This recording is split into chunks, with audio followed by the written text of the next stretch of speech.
জুড়ে চাপে আদানি গ্রুপ, বাংলাদেশের বিদ্যুৎ চুক্তি পর্যালোচনার এখনই সময়।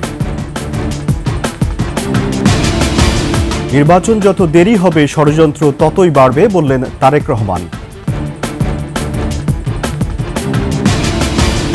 সম্পাদক নুরুল কবিরকে বিমানবন্দরে হয়রানি, তদন্তের নির্দেশ দিলেন প্রধান উপদেষ্টা। ব্রাহ্মণবাড়িয়ায় বৈষম্য বিরোধী কমিটি গঠন নিয়ে সংঘর্ষ, আহত 4।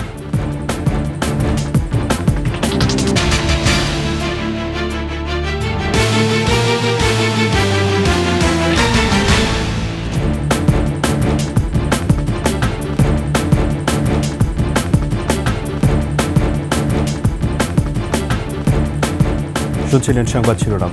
আমন্ত্রণ 21-এর সংবাদে, সাথে আছি রাজিউর রহমান। দর্শক, 21 টেলিভিশনের সংবাদ একই সাথে সরাসরি দেখতে পাবেন আমাদের ফেসবুক পেজ www.facebook.com/2124 এছাড়া সাবস্ক্রাইব করতে পারেন www.youtube.com/@21ATV চ্যানেলে। মার্কিন আদালতে আদানি গ্রুপের অনৈতিকতা প্রমাণিত হওয়ায় বাংলাদেশের সাথে ভারতীয় এই শীর্ষ ব্যবসায়ী প্রতিষ্ঠানের অসম বিদ্যুৎ চুক্তি পর্যালোচনা সহজ হবে, এমনটা জানিয়ে বিশেষজ্ঞরা বলছেন আদানি চুক্তি পর্যালোচনার এখনই উপযুক্ত সময়। বিগত হাসিনা সরকারের আমলে অন্যায্য চুক্তির ফাঁদে ফেলে বাংলাদেশে উচ্চ মূল্যে বিদ্যুৎ বিক্রি করেছে আদানি গ্রুপ। ক্যাপাসিটি চার্জের নামেও নিচ্ছে হাজার হাজার কোটি টাকা। এদিকে বিশ্বজুড়েই চাপের মুখে আদানি গ্রুপ। সঞ্জয় অধিকারীর রিপোর্ট। অবশেষে বেকায়দায় পড়েছে ভারতীয় আদানি গ্রুপ। ঘুষ কেলেঙ্কারির ঘটনায় যুক্তরাষ্ট্রের আদালতে অভিযুক্ত ভারতীয় এই শীর্ষ ব্যবসায়ী প্রতিষ্ঠান। আর এতেই আদানি গ্রুপের প্রতারণামূলক ব্যবসা ও অসম সব চুক্তির বিরুদ্ধে ফুঁসে উঠেছে ভুক্তভোগী দেশগুলো। ভারতীয় আদানি গ্রুপের সাথে অন্যায্য বিদ্যুৎ চুক্তি রয়েছে বাংলাদেশেরও। বিগত হাসিনা সরকার বিজেপি ঘনিষ্ঠ এই গ্রুপের সাথে অসম ও অন্যায্য বিদ্যুৎ চুক্তি করেছে। সর্বোচ্চ দামে আদানির কাছ থেকে বিদ্যুৎ কিনছে বাংলাদেশ।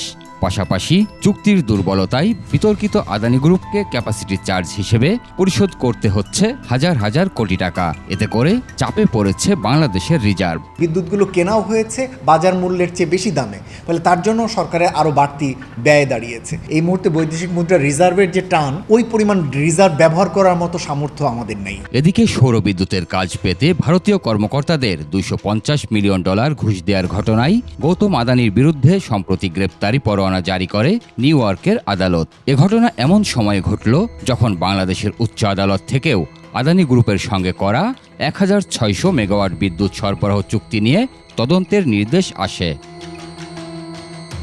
বিশেষজ্ঞরা বলছেন আদানির ব্যবসায়িক প্রতারণা এখন প্রমাণিত। বাংলাদেশের বিদ্যুৎ চুক্তি পর্যালোচনার এখনই সময়। যুক্তরাষ্ট্র যেই পদক্ষেপটা নিয়েছে এটা আমাদের জন্য গুরুত্বপূর্ণ। কারণ হচ্ছে যে এইটা দেখা যায়, প্রমাণ করে যে ওনাদের কোম্পানির একটা দুর্নাম আছে, আর ওনারা এরকম জিনিসে ইনভলভড হয়, করাপশন কাইন্ড অফ থিং। এদিকে গৌতম আদানি যুক্তরাষ্ট্রে অভিযুক্ত হওয়ার পর গ্রুপটির সঙ্গে $250 কোটি মার্কিন চুক্তি বাতিলের ঘোষণা দিয়েছে কেনিয়া। দেশটির প্রেসিডেন্ট উইলিয়াম রুটো বৃহস্পতিবার পার্লামেন্টে আদানি গোষ্ঠীর সঙ্গে হওয়া 2টি চুক্তি বাতিলের ঘোষণা দেন।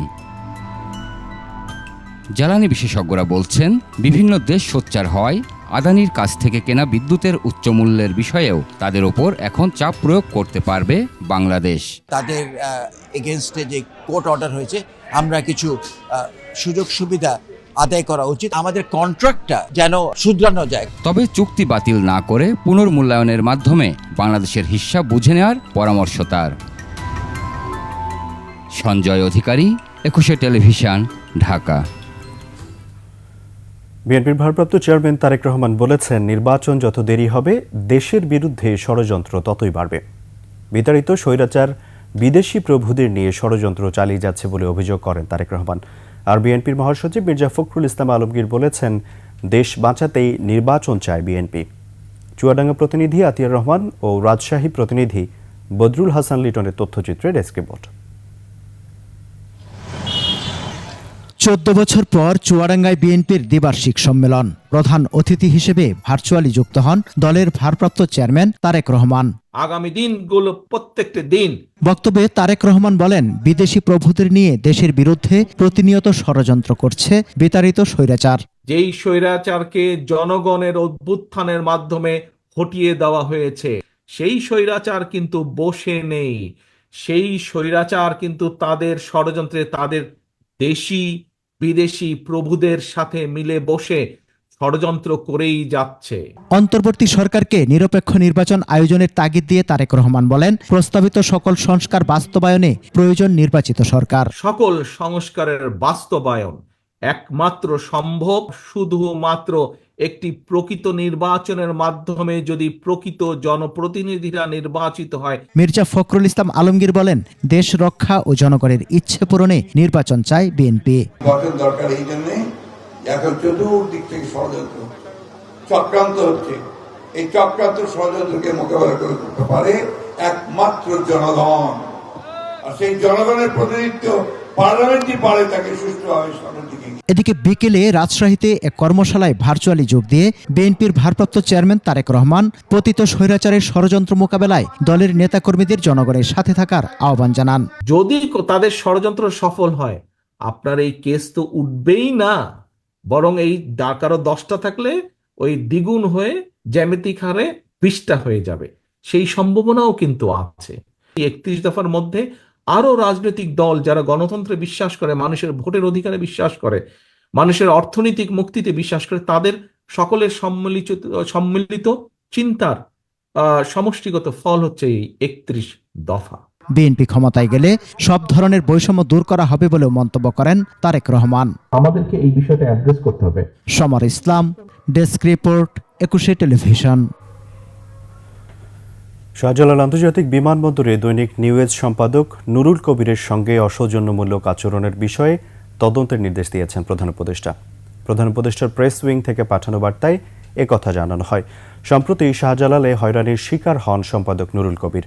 হয়রানির জন্য গভীর দুঃখ প্রকাশ করে বলা হয়, নুরুল কবির যুক্তির শীর্ষস্থানীয় কণ্ঠস্বর, সাংবাদিকতার নৈতিকতার প্রধান অগ্রণী হিসেবে পরিচিত। অন্তর্বর্তী সরকার দেশে কোনো সাংবাদিকের হয়রানি সহ্য করবে না।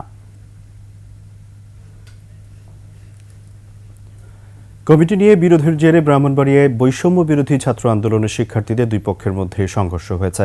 বিকেলে শহরের গভর্নমেন্ট মডেল গার্লস হাই স্কুলে এ ঘটনা ঘটে। আহত হয়েছেন বেশ কয়েকজন, তাদের মধ্যে 2 জনকে হাসপাতালে চিকিৎসাধীন রয়েছেন। বৈষম্য বিরোধী ছাত্র আন্দোলনের শিক্ষার্থীরা জানান, কমিটি গঠনকে কেন্দ্র করে বিকেলে কেন্দ্রীয় কমিটির নির্দেশনায় একটি সভার আয়োজন করা হয়। সভায় কমিটি সংক্রান্ত বিষয় নিয়ে দুই পক্ষ তৈরি হয়। বিষয়টি নিয়ে দুই পক্ষের মধ্যে কথা কাটাকাটির এক পর্যায়ে মারামারি শুরু হয়। এ সময় বেশ কয়েকজন আহত হন। ব্রাহ্মণবাড়িয়া সদর থানার ভারপ্রাপ্ত কর্মকর্তা মোজাফর হোসেন জানান, কমিটি গঠনকে কেন্দ্র করে দুপক্ষের মধ্যে সংঘর্ষ হয়। দুটি পক্ষ কারা তার তদন্ত চলছে। দুপক্ষের কেউই থানায় অভিযোগ দেননি। অভিযোগ পেলে পরবর্তী ব্যবস্থা নেওয়া হবে।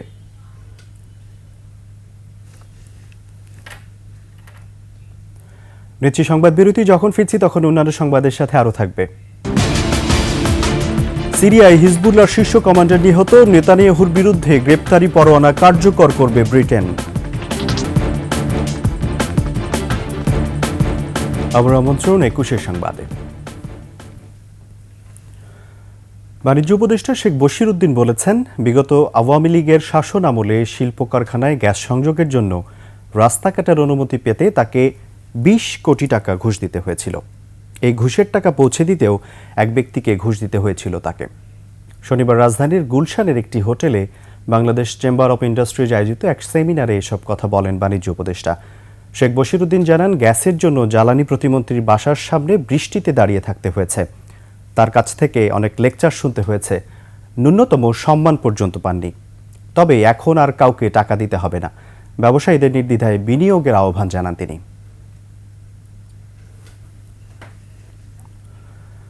5 আগস্ট পরবর্তী সময় দায়ের করা মামলাসমূহ যথাযথভাবে তদন্ত করে নিরীহ মানুষদের হয়রানি না করার নির্দেশ দিয়েছেন বাংলাদেশ পুলিশের নতুন আইজিপি বাহারুল আলম পিপিএম।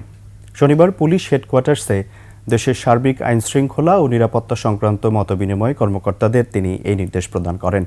এ সময় নিরীহ কারো নামে মামলা হলে যথাযথ আইনি প্রক্রিয়ার মাধ্যমে তা প্রত্যাহারের ব্যবস্থা করার নির্দেশ দেওয়া হয়।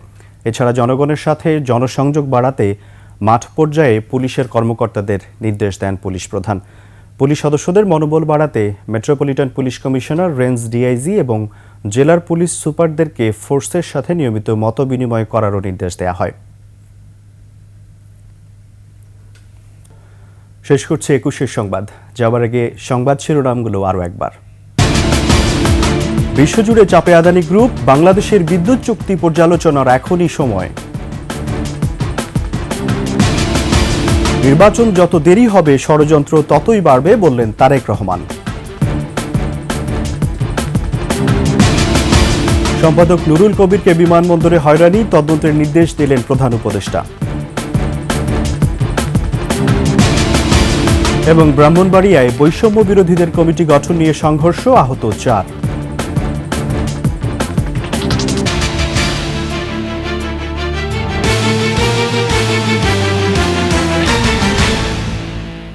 সর্বশেষ সংবাদ জানতে ডায়াল করুন 2021 নম্বরে আর ভিজিট করুন 21-tv.com এই ওয়েবসাইটে। এছাড়া ফেসবুকে ভিজিট করতে পারেন www.facebook.com/2124 এছাড়া সাবস্ক্রাইব করতে পারেন www.youtube.com/@21tv চ্যানেলে। এতক্ষণ সঙ্গে থাকার জন্য ধন্যবাদ। পরবর্তী সংবাদ দেখার আমন্ত্রণ রইল। 21-এর সাথেই থাকুন।